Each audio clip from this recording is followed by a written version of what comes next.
Also, when Ahmadiyya will have replaced all other all other religions, will music still have its place, or will it disappear? Music still has a place and will always have a place in religions. But it is wrong to say that Ahmadis will replace all the religions of the world. It never happens. All religions will continue to remain. But Islam will gain domination. That's a different story. But religions must continue, all of them, till the end of the time. That is why the Judaism is mentioned in the Holy Quran last till the end of the time, because till the doomsday, Jesus will have an advantage over them, an ascendancy over them. So if they're not there, how can their ascendancy continue? All religions must remain and prevail.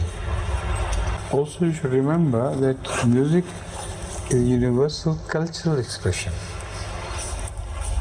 It is also found in early Islamic days during the time of Muhammad sallallahu alaihi wasallam.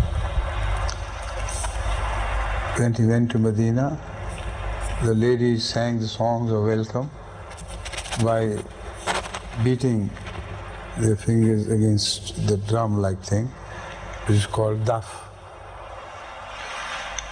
Now, Rasulullah never objected against that. It was a type of music. So you can say which type of music will last and which will not. That is a different story. But music must always continue to be. Whether it is preliminary or more advanced. So, Muhammad is also known to be lying in his bed with face turned, while some girls who were the friends of Hadrat Aisha Siddiqa were playing with music and singing along with it. Hazrat Abu Bakr, as he entered, he became very angry with Hazrat Aisha.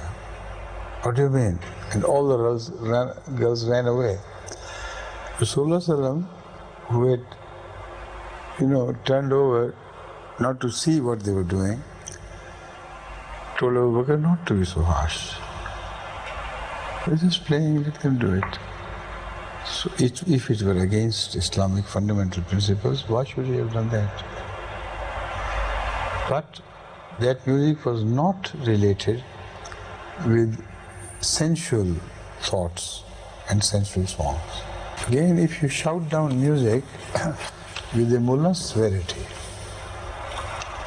then you have to consider the history of Sufism and what those great people did.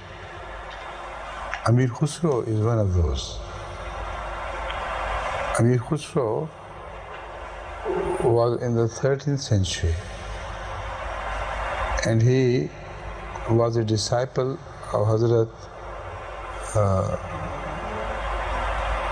Ameer Sahib, Delhi mein jo dafan hai. Nizamuddin Auliya. Nizamuddin Auliya, yes. He was a great disciple of Hazrat Nizamuddin Auliya. Hazrat Nizamuddin Auliya, I think he was in 1200 and some. And Khusro was very young when he became a disciple to Hazrat Nizamuddin Auliya. He died during that middle part of the century, I think. I don't remember the exact dates, but definitely it was 1200 something when he was at the height of his fame all over the world, Muslim world, as a great Sufi and a great wali, that is, the alternative of wali is saint. But the definition is slightly different. But anyway, he was supposed to be very close to God, and he was. Ameer Khusro is the founder of a sort of music, and he mastered, in fact, every tune which was employed in music anywhere in those days. And he introduced the third string to the musical organ, which is called dotara. So he added another string and it called setara, or whatever it was called. And his musical performances and musical melodies, etc., have found fame all over the Indian continent. And he was a top expert of music. And yet Ameer Khusro is known to be a very pious man who used music to create holy things, holy feelings in hearts. So his music was dedicated to enhance goodness in man. So it was music, yet it was employed. Now, who is the mullah today who can say an edict of non-Muslim against Hazrat Ameer Khusro? None can dare. So there are many other Muslim Sufis who employed music, although we do not fully agree with them to have introduced music to such a deep degree in religious practices, because we know it gradually deviates people's attention from 5 times prayer and all the practices of Rasulullah to a visionary world of musical emotions, which are called by music, which are tuned by music or which are enhanced by music, which are brought out from their being hidden deep in the heart. So that music to begin with was good. It created good results. But gradually it went to the hands of those who did not utilize it properly. And this is what always happens to music. That is why we Ahmadis are rather strict on that. Once the beginning is made, it is going to end up wrongly and on the wrong foot.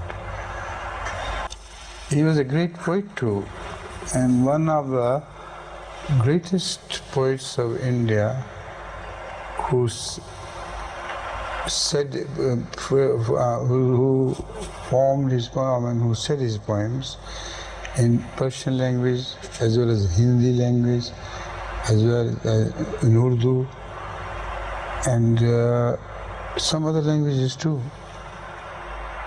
And he wrote poetry in all forms, all the known forms of that period. Some of his poems are eulogies for Ahmad Sallallahu Alaihi Wasallam. He sings praises of Ahmad Sallallahu Alaihi Wasallam.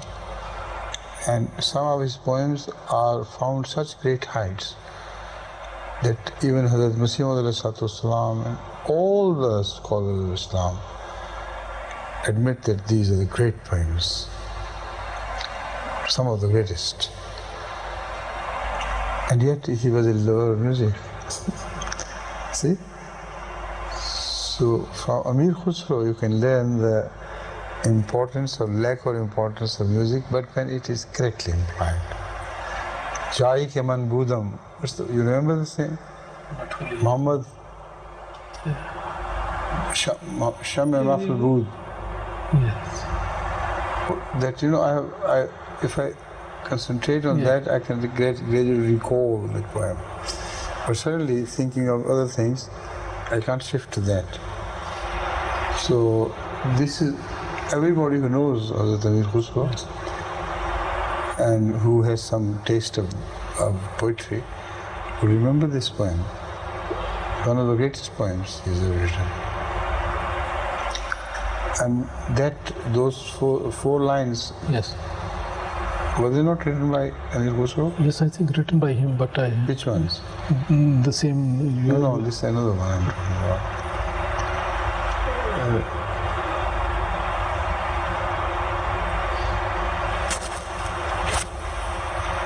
read Sallallahu. Just the 4 lines. Balagh al-Ula. Balagh. Balagh al-Ula. Are they not Khusros? This I'm not very sure. This very popular. I think Yes. they were said by Khusros, Ameer Khusro. Balagh al-Ula bi kamalihi, kashafat duja bi jamalihi. Again? Hasanat Jamiu Khisal. Hasanat jami'u khisalihi, Sallu sallu alayhi alayhi. wa alayhi. These 4 lines, so great, immensely impressive. Now the point is, he's linked with, inseparably linked with music. So you can't condemn music roundly, and such a pious man is also linked with it.